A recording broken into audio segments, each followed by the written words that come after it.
Hello, Assalamualaikum. How are you and how is everybody? So, welcome back to my channel, and we are having 500 subscribers.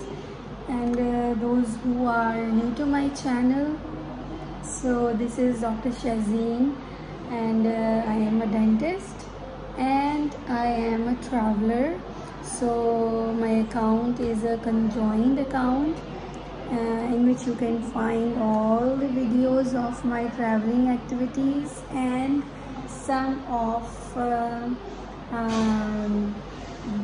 videos regarding dentistry. So today the topic is halitosis. What is halitosis? हम अगर common language में बोलेंगे तो halitosis को हम बोलते हैं bad breath. Bad breath जब आपके सामने कोई बोल रहा होता है तो उसके मुंह से स्मेल आती है, so that is called bad breath, that is called halitosis. तो is one of the common oral health problem which you find in any other people in front of you. It can be diagnosed by the other person.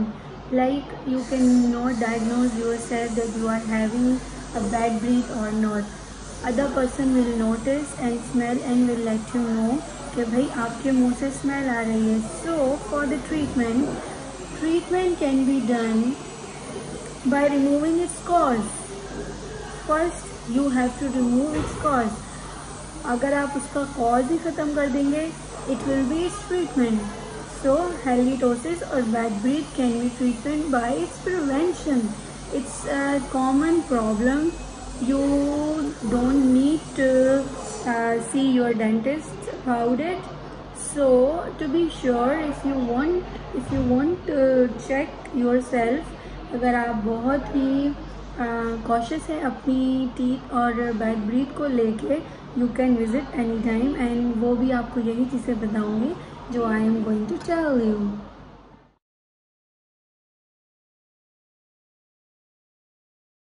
Causes जो हैं वो कुछ ही हैं जो कि sometimes अगर आप ब्रश नहीं करते तो it can cause a bad breath.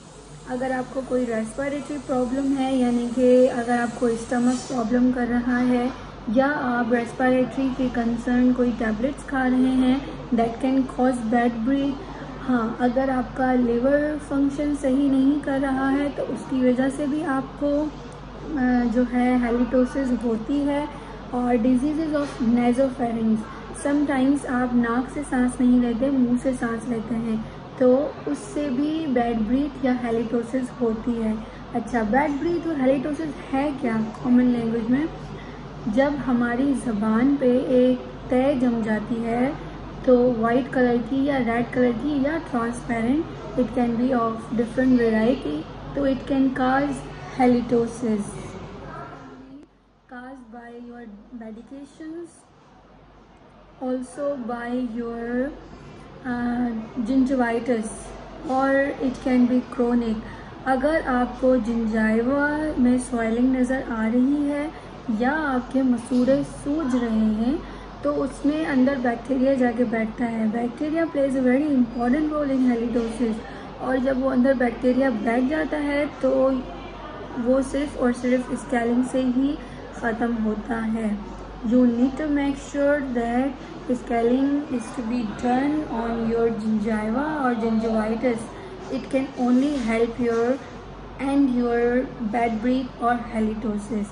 उसके अलावा the bacteria plays a very important role into your treatment.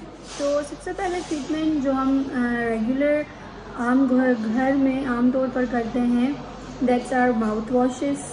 ठीक है, पेस्ट हो गई, ठीक है, मिंट्स हो गए, ठीक है.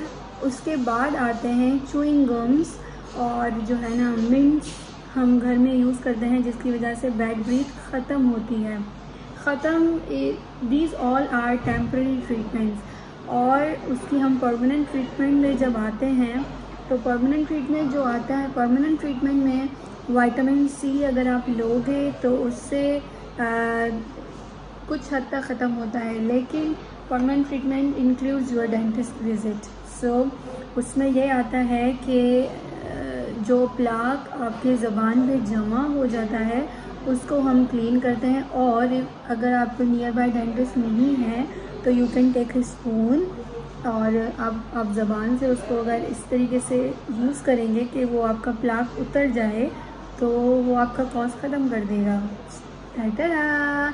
तो इस तरीके से आपका हेलिटोसिस ख़त्म हो सकता है, लेकिन उसके रिकरेंस के चांसेस बहुत ज़्यादा होते हैं।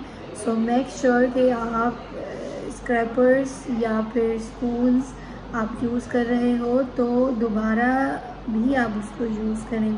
With in 2 months, within 3 months अगर आप यूज़ करेंगे तो वो ख़त्म हो जाएगा halitosis. Bad breath and halitosis can be very embarrassing.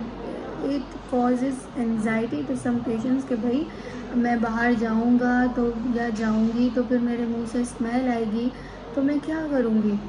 सो उसका हल और ट्रीटमेंट मैंने आपको बता दिया है। Hope this video will be useful to everyone and don't forget to subscribe, like and do comment कि आपको टीथ के कौन से इश्यूज होते हैं and what should I be making in my next video. Tata, thank you.